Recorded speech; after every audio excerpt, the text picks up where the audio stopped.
जय मसीह की and good morning. आज इस सुबह के समय प्रभु का वचन है निर्गमन 4:10।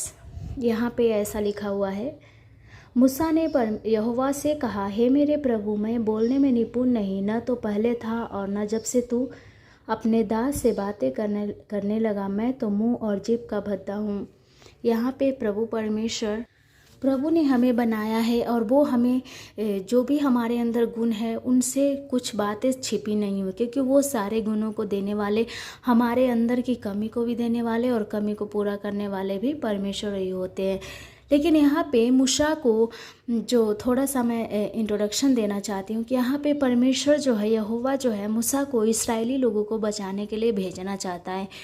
लेकिन जो मूसा है बहाने पे बहाने बनाते रहता है, मैं नहीं जाऊंगा, ये मैं बहुत डरता हूँ, मतलब यहाँ पे उसको जाने का मन नहीं करता, इसलिए वो बहुत सारे बहाने बनाता है। यहाँ पे हम अपने लाइफ से भी सीख सकते हैं कि यदि हमें कहीं भेजा जाता है, फिर कहीं भेजा जा रहा है, तो हमें ये समझना है कि परमेश्वर यहोवा का इसमें आज्ञा होता है। क्योंकि यदि हम नहीं जाएंगे तो परमेश्वर हमारे बदले में जो हमें आशीष मिलना है, हमारे बदले में परमेश्वर किसी और को आशीष दे देंगे।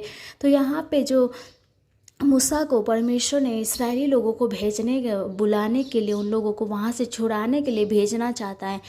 लेकिन जब यदि हम 2, 3, 4 अध्याय पढ़ेंगे निर्गमन का, तो उसमें मूसा जो है बहुत बहाने ही बनाते रहता है और लास्ट में यहाँ तक बोल देता है कि यदि उस फिरौन का राजा मुझसे पूछेगा कि किसने तुम्हें भेजा है, तो फिर यहोवा जो है किसी के ऊपर प्रकट नहीं करते हैं कि मैं यहोवा हूँ। लेकिन मूसा का इतना बातों के कारण, इतना उसका क्वेश्चन के कारण प्रभु बोलते हैं कि मैं यहोवा हूँ और तुम उन लोग से बोल देना कि मैं जो हूँ सो हूँ। तो फिर मूसा जो है वो सोचता है कि अब तो ये भी मेरा बहाना नहीं चला, तो वो क्या करता है, अपने अंदर की जो कमी है उसको बताता है यहोवा को कि मैं तो तुतलाता हूँ, मैं बोलने में भी असमर्थ हूँ, मैं अच्छे से बोल नहीं सकता। क्या प्रभु यहोवा को नहीं पता है कि मूसा अच्छे से बोल नहीं सकता, फिर भी मैं क्यों भेज रहा हूँ?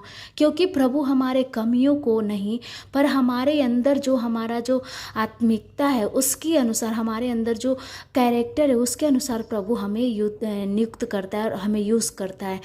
प्रभु को पता था कि कहीं ना कहीं जो मूसा है वो बहुत नम्र व्यक्ति है, जैसे परमेश्वर मूसा को बोलते कि मेरा मित्र जैसे है। तो परमेश्वर को पता था कि इसके अंदर की जो अच्छी खूबियां हैं वो मूसा को नहीं दिख रहा है, वो उसके अंदर जो एक छोटी सी कमी है, बस वही उसको ले करके वो अपना जो सेवकाई के ऊपर वो आगे नहीं जाना चाहता है। तो यहाँ पे जो परमेश्वर है उसको बोलते हैं कि 11 में ऐसा लिखा हुआ है, यहोवा ने उससे कहा, मनुष्य का मुंह किसने बनाया और मनुष्य को गूंगा या बहिरा या देखने वाला या अंधा मुझ यहोवा को छोड़ कौन बनाता है।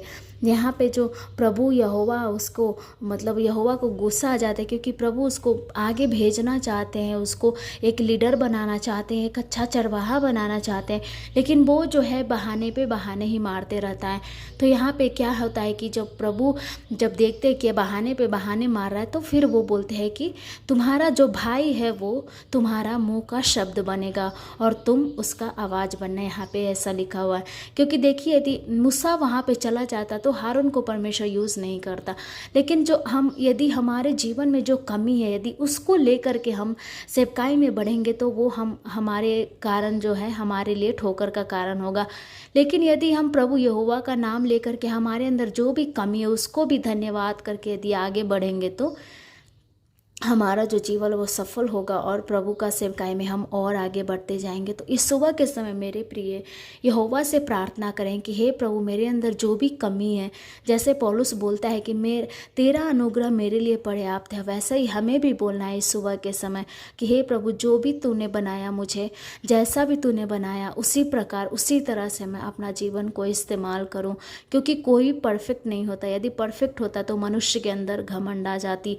लेकिन यहोवा ने इसलिए सबके अंदर जो थोड़ी थोड़ी कमी को बनाया ताकि मनुष्य सीमित रहे और मेरा डर भय को माने। तो इस सुबह के समय मेरे प्रिय प्रभु से प्रार्थना करें ताकि प्रभु आपको और इस्तेमाल करने पाए। प्रभु इस वचन के द्वारा आशीष दे।